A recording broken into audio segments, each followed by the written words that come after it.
नमस्कार दोस्तों, स्वागत है आपका द पॉलिटिकल टेस्ट में और मैं हूं अजय सिन्हा। दोस्तों, आज उत्तर प्रदेश की 8 सीटों पर पहले चरण का मतदान पूरा हो गया, यानी सबने अपना अपना मतदान कर लिया। अब आपको बता देते हैं आंकड़े सबसे पहले कि आज 8 लोकसभा सीटों पर मतदान जो हुआ है वो कितने कितने प्रतिशत हुआ है। दोस्तों, अगर उत्तर प्रदेश की 8 सीटों पर बात कर ले तो मतदान 57.71% हुआ, यानी लगभग 58% मतदान किया गया है, जो पहले के मुकाबले कम है। अभी उस पर भी बात करेंगे। आपको जिलेवार बता देते हैं कि कितना कितना मतदान हुआ। सहारनपुर में 63.29% मतदान हुआ। कैराना में 59.11% मतदान हुआ। मुजफ्फरनगर की बात करें तो 54.91%, बिजनौर की बात करें तो 54.68%, नगीना में 58.85%, मुरादाबाद में 57.83%, रामपुर में 52.42% और पीलीभीत में 60.23% मतदान हुआ है। टोटल मतदान 57.71% हुआ, यानी 57.71% मतदान हुआ है। दोस्तों, मतदान 2014 और 2019 के मुकाबले इस बार कम रहा है पहले चरण में। इसका सीधा फायदा किसको जाएगा, सीधा नुकसान किसको जाएगा, बहुत ही सरल शब्दों में अभी मैं बता दूंगा आपको और आप लोगों को भी समझ आ जाएगा कि इसका मतदान कम होने का सीधा फायदा किसे हो रहा है। दोस्तों, सबसे बड़ी बात, मतदान कम होने का सीधा फायदा हो रहा है सीधे बीएसपी सुप्रीमो मायावती को, और मतदान कम होने का सबसे ज्यादा नुकसान जो हो रहा है वो हो रहा है भारतीय जनता पार्टी को। आज पश्चिम यूपी की सीटों पर राजपूतों के, जिस तरह से राजपूतों ने बीजेपी का बायकॉट किया है, उसका साफ असर आज देखने को मिला। जिन जिन बूथों पर राजपूतों की भीड़ नजर आती थी वोट देते, आज वहां सन्नाटा पसरा हुआ और कई मीडिया रिपोर्ट्स में भी सामने आया। अब दोस्तों, बात कर लेते हैं कि बसपा सुप्रीमो मायावती को इसका सीधा फायदा कैसे हो रहा है कि उत्तर प्रदेश में पहले चरण में मतदान कम हुआ है, और इसका सीधा फायदा उत्तर प्रदेश में बसपा सुप्रीमो मायावती को कैसे होने जा रहा है। बहुत ही सरल शब्दों में मैं आपको बता दूंगा कि मतदान कम होने का सीधा फायदा बीएसपी सुप्रीमो मायावती को कैसे होगा। दोस्तों, सबसे बड़ी बात बता दें कि पहले चरण की अगर बात कर ले तो 2014 में, चलिए 2009 से बता देते हैं, तो 2009 में पहले चरण में जो मतदान हुआ था वो 58.2 था, माफ कीजिएगा 62.4 था, और 2014 में 68.7% था 2014 में पहले चरण का मतदान, और 2019 में पहले चरण का मतदान था 69.3%, यानी कि लगभग 70%, और इस बार लगभग 10% पहले चरण में मतदान कम हुआ है। बड़ी बड़ी ये बात है, और ये मतदान कम होने का नुकसान सीधे भारतीय जनता पार्टी को जो हो रहा है, क्योंकि सीधा राजपूतों का जो बायकॉट था बीजेपी को लेकर, उसका बहुत बड़ा असर दिखने वाला है। और बसपा सुप्रीमो मायावती को फायदा कैसे हो रहा है ये भी आपको बता देते हैं। 2014 के वोट शेयर की दोस्तों बात कर ले, 2014 में वोट शेयर था बीएसपी का 19.6%, 19.6% वोट शेयर था। वोट शेयर की बात कर रहा हूं, आज सीटों की बात नहीं करूंगा मैं। वही 2019 में बीएसपी का वोट शेयर था 19.26%, यानी 2014 और 2019 में लगभग एक जैसा वोट शेयर था। सीटों की बात नहीं होगी, वोट शेयर की बात होगी, क्योंकि 2014 में तो 0 सीट थी बीएसपी की, 2019 में 10 सीटें थी बीएसपी की, लेकिन वोट शेयर लगभग बराबर था, लगभग 19 से 20% के बीच का वोट शेयर था 2014-2019 में रहा। इससे एक बात यह तय हो जाती है कि जो vote share Baspa supremo Mayawati को मिलता है वो मिलता ही मिलता है, यानी 19% से ऊपर vote share Baspa supremo Mayawati को मिलना ही मिलना है, और 20% से ऊपर जो है वो दलित वोटर्स की उत्तर प्रदेश में संख्या है, यानी 19% से ज्यादा बसपा सुप्रीमो मायावती को वोट शेयर मिलता ही मिलता है। और राजनीतिक दलों का वोट शेयर ऊपर नीचे लोकसभा में हुआ है, बीजेपी का तो काफी ऊपर नीचे होता है वोट शेयर। अब बात करते हैं दोस्तों कि ये जो वोट शेयर है, यानी ये जो वोट शेयर मिलता है जिस प्रतिशत में, वो बसपा सुप्रीमो मायावती को मिलना ही मिलना है। ये दो लोकसभा चुनाव से साफ हो चुका है और 2024 में भी यही होने वाला है। अब बात करते हैं दोस्तों सहारनपुर सीट की, यानी सहारनपुर सीट पर सबसे ज्यादा मतदान हुआ है, 63.29% मतदान हुआ है। और सहारनपुर में जो है लखनपाल बीजेपी से जो है चुनाव लड़ रहे हैं और इमरान मसूद जो है वो इंडिया गठबंधन से, यानी इंडिया गठबंधन से हैं और कांग्रेस ने उनको टिकट दिया है। वहीं बसपा ने माजिद अली को वोट जो है अपना प्रत्याशी बनाया था। अब आपको सहारनपुर का गणित बताते हैं तो उससे आप समझ जाएंगे। सहारनपुर का जातीय समीकरण जो है लगभग 42% मुस्लिम वोट बैंक है।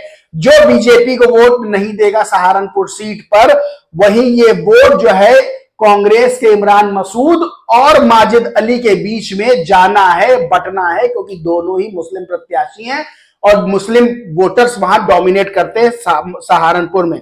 वहीं अगर जाटा वोट बैंक की बात कर ले तो 17% जाटा वोट बैंक है जो सीधा बीएसपी को जाएगा, यानी बसपा सुप्रीमो मायावती का जो है वो कोर वोट बैंक जाटा माना जाता है और वो सीधा जो है वहां पर बसपा सुप्रीमो मायावती को जाएगा, यानी माजिद अली को जाएगा ही जाएगा।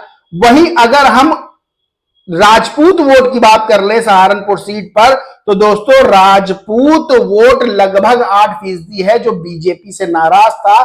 और राजपूत ऑफ इंडिया नाम के एक पेज ने बीएसपी सुप्रीमो यानी बीएसपी के पक्ष में कई पोस्ट डाले, तो माना जा रहा है कि राजपूत वोट भी बड़ी संख्या में बीएसपी की ओर जाएगा।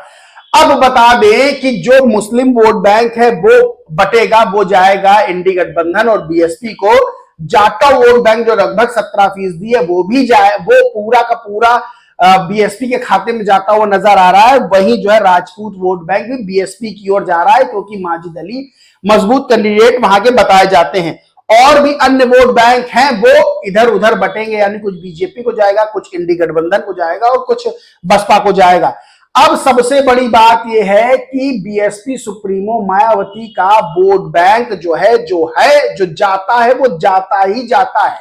बीजेपी को जो है बड़ा नुकसान हुआ है राजपूतों के बायकाट का। वो पहले चरण की 8 लोकसभा सीटों पर नजर आ गया, पीलीभीत को छोड़ के 7 लोकसभा सीटें पश्चिम यूपी में पड़ती हैं, पश्चिम यूपी की सीमा पर पड़ती हैं। दोस्तों सबसे बड़ी बात क्या है कि जो वोट शेयर जो घटा है वो वोट शेयर बीजेपी का घटा हुआ माना जा रहा है, यानी बीजेपी को बड़ा झटका माना जा रहा है और बीएसपी को इससे सीधा फायदा होता नजर आ रहा है, क्योंकि जो उसका वोट प्रतिशत था, जो वोट शेयर था, वो तो उसको मिलना ही मिलना है।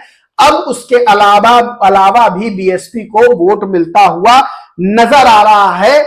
ये आज पहले चरण के मतदान से क्लियर हो गया, यानी ये साफ है कि बीएसपी इन 8 जो लोकसभा सीटों पर आज मतदान हुआ इसमें बढ़त बनाए हुए है। और ये आंकड़े बता रहे हैं कि सीधा बीएसपी को पहले चरण में बड़ा फायदा होता नजर आ रहा है।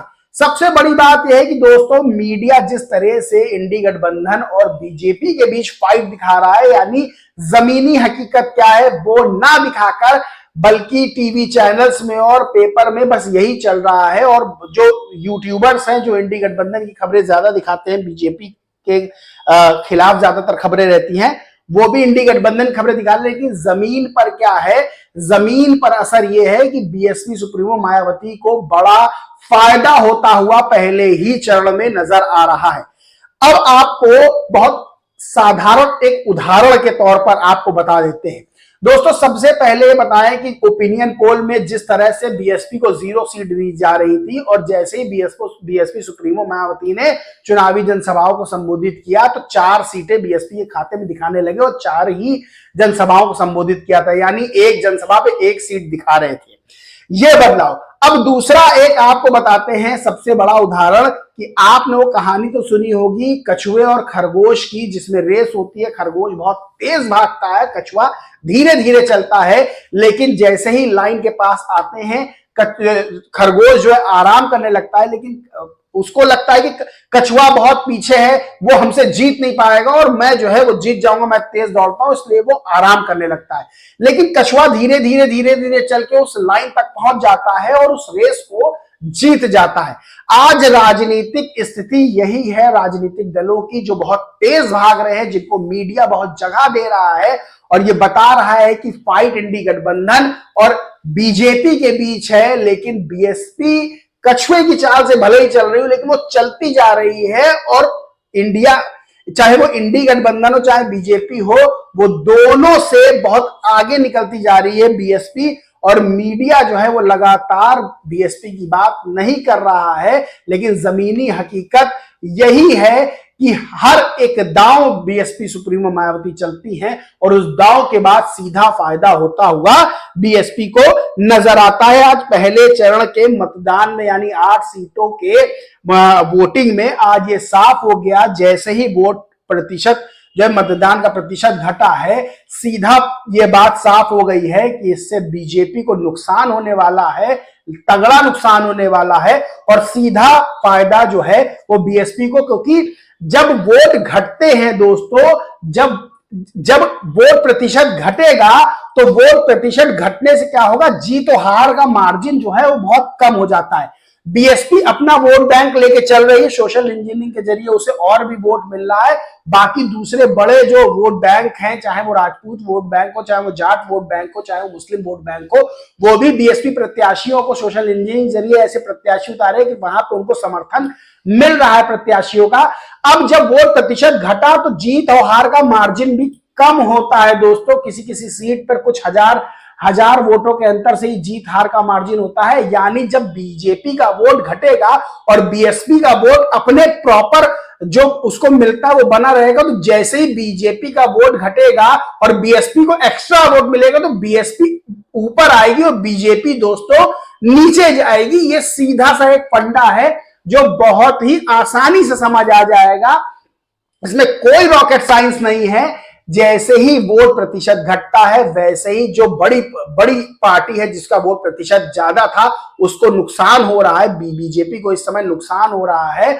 वही बीएसपी इस लेवल पे तो थी, अब उसे एक्स्ट्रा वोट मिल रहा है और इधर वोट कटने से बीजेपी नीचे जा रही है, उसको एक्स्ट्रा वोट मिल रहा है, तो जिसका ग्राफ बढ़ेगा, ऊपर की ओर बढ़ेगा, तो ये नीचे आएगा और ये ऊपर जाएगा, यानी बीजेपी नीचे आएगी, बीएसपी ऊपर जाएगी। तो साफ जो है वो बढ़त बीएसपी को दिखाई पड़ रही है, साफ बढ़त पहले चरण में मिल रही है और ये बात आंकड़े बता रहे हैं। और 2014 में 2019 में क्या वोट प्रतिशत था वो भी मैंने आपको बता दिया और पहले चरण में कि क्या जो है वोट प्रतिशत था वो बता दिया। और दूसरी चीज की बीएसपी की सबसे बड़ी बात यह है कि उसका वोट बैंक जो है, उसके समर्थक वो बहुत मजबूत है, वो टस से मस नहीं होते। 2014-2019 के चुनाव में ये साफ हो गया। मैं फिर से बता देता हूं कि 2014 में जो है बीएसपी को 19.6% वोट मिला था और 2019 में बीएसपी को 19.26% वोट मिला था।